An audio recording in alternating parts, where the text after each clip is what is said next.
Бүгін бізде қысқа Get Ready With Me макияж. Алдымен витамин С бар кремді жағамын. Сосын тональный кремді жұқа қабатпен жағып шығамын. Бұл жаңа күн сәулелерінен қорғап тұрады. Кейін консилерді осылай жағамын да кептіріп қоямын. Бұл кепкенше блаш, яғни румяна, кремовый румяна айтпақшы, мынау пастельдан керемет екен. Өте ұнайды, жұқа және сондай табиғи түс екен. Осыны жағып шығамыз.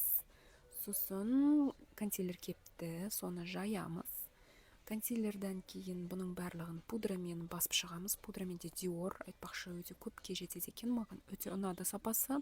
Сосын эстрададан менің палеткам, өлмейтін палеткам, хайлайтері керемет. Сосын I Love Revolution'нан менің жаңа бронзерім.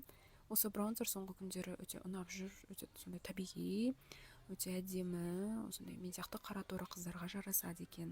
Сосын жаңадан алған, қасқа арналған ресничка брендінен карандашпен қасымды саламын. Сосын қайтадан румянаны толықтырып шығамын. Ресничкадан тағы да карандаш для губ алдым.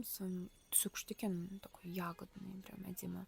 Сосын өзімнің сүйікті көктемгі помадамды жағып шығамын жеңіл қабатпен. Сол кезде ерінде сондай әдемі жеңіл түс пайда болады. Осындай көктемгі No Makeup аяқталды. Назарларыңа рахмет. Лайк басып, каналыма жазылып қойыңыздар.